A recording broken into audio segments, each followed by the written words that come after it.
que tu es fidèle. Alléluia. Jean 3, 16, la parole de Dieu nous dit ce matin.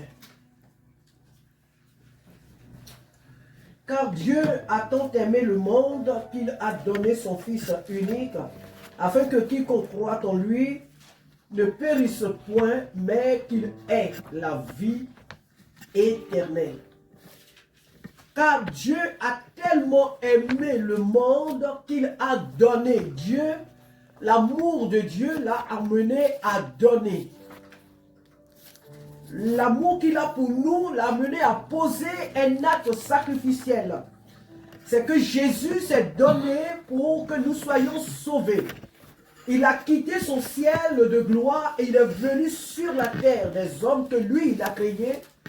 Et il a connu toutes sortes de maltraitances, il a connu toutes sortes de difficultés.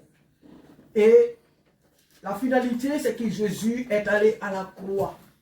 Et son corps a été meurtri.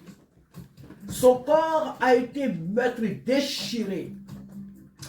Et son sang a coulé pour que toi et moi, nous ayons la vie. La Bible dit que, afin que celui qui croit en lui ne périsse point, mais qu'il ait la vie éternelle. Dieu ne nous a pas appelés à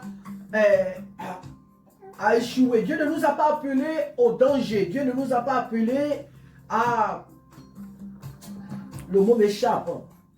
Il ne nous a pas appelés pour périr. Alléluia. Mais il nous a appelés pour avoir la vie. La véritable, la vie éternelle. Ce qui veut dire que quoi qu'il advienne dans ce monde, à notre chair, à notre corps sur cette terre, nous avons la vie, la véritable auprès de lui pour l'éternité. Donc tout ce que ce sacrifice invite, toutes les personnes qui acceptent ce sacrifice reçoivent la délivrance, reçoivent le salut, reçoivent toutes celles qui acceptent ce sacrifice, reçoivent la vie éternelle en Jésus-Christ. Alléluia. Il y a deux sortes de vie éternelle. Bon, souvent on ne précise pas bien, n'oublions pas qu'ici aussi ce sont des hommes qui ont écrit. Mais la vie éternelle, c'est vrai que l'enfer c'est la mort éternelle, mais là-bas les gens vivent. Mais une vie, mauvaise vie éternelle, une vie de souffrance.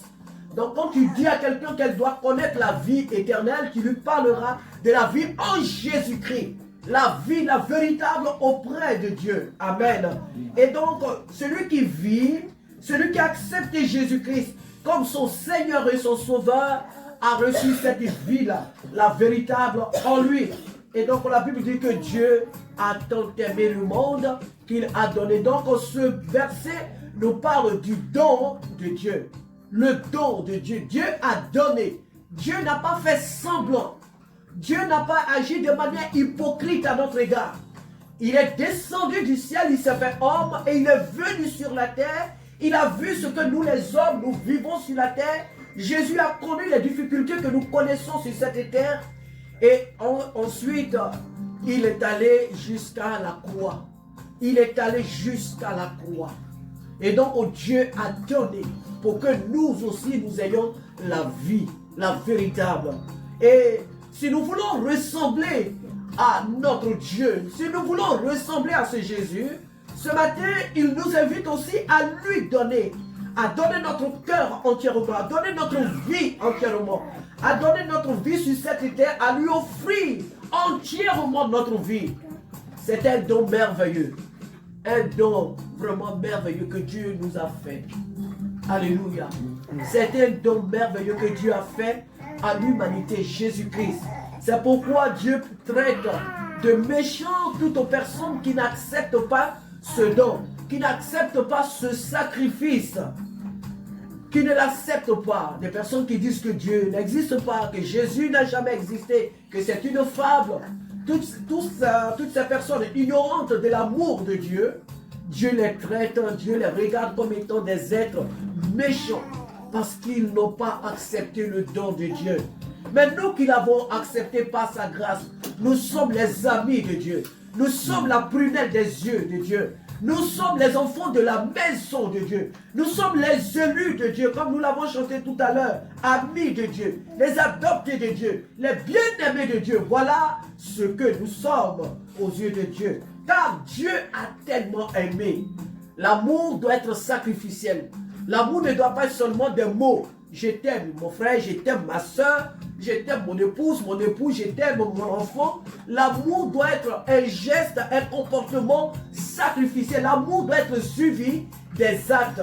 Si tu dis tous les jours à quelqu'un je t'aime, mais tu n'as jamais rien fait, tu n'as jamais fait aucun effort à son égard pour lui prouver cet amour, la personne va te regarder comme un tétin. La personne elle va même penser même que tu te moques d'elle.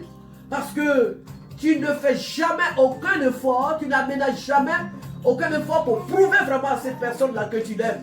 L'amour se démontre dans le sacrifice qu'on fait pour le prochain. L'amour qu'on a pour le prochain se manifeste dans les actes sacrificiels. Alléluia. Et voilà ce que Jésus a fait. Nous, en tant que son Église, nous, en tant que son épouse, en tant que l'Église, Jésus-Christ est allé jusqu'à la croix pour nous démontrer son amour. Il a accepté que son sang coule. Il a accepté d'être flagellé. Mais on ne pourra pas compter, chers frères et sœurs, ce que Jésus a connu. On ne pourra pas citer cela. En un mot, il a donné sa vie pour que nous soyons sauvés. Alléluia. Et de même, nous, pour sauver des vies. De même, nous, pour changer les mentalités de certaines personnes, que Dieu met sur notre chemin, il nous faut leur montrer cet amour, mais d'une manière sacrificielle. Il y a des parents qui ne sont pas convertis, qui nous fatiguent pour venir à Jésus-Christ, c'est un problème. Il y a des personnes autour de nous à qui nous parlons de Jésus-Christ, mais qui ne veulent pas venir à Christ. Ce n'est pas de les attacher, de les lier et les amener forcément à Christ ou dans nos assemblées, non.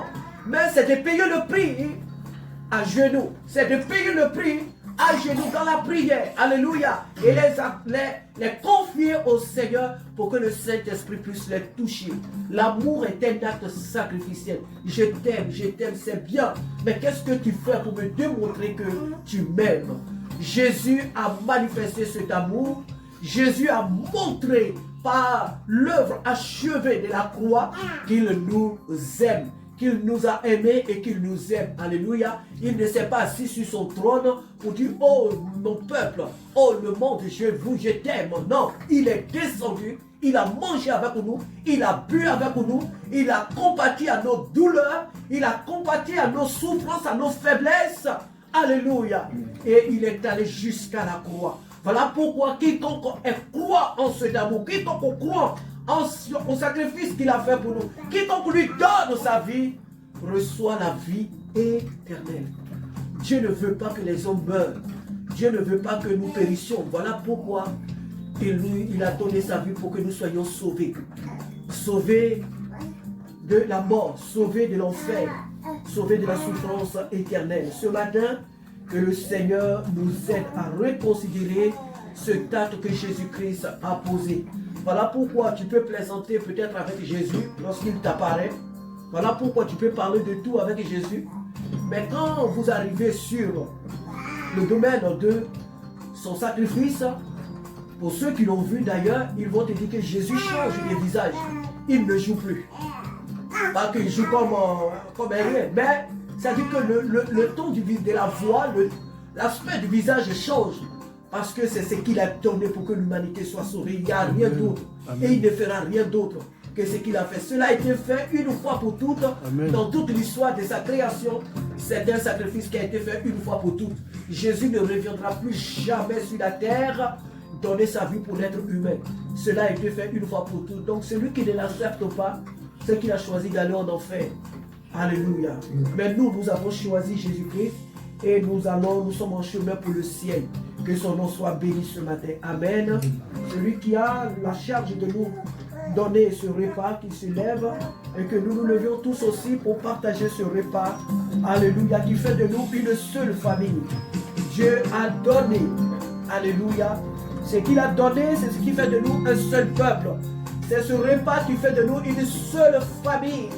C'est ce repas qui fait de nous une seule maison. Alléluia. Un seul peuple. Alléluia. Que son nom soit béni ce matin.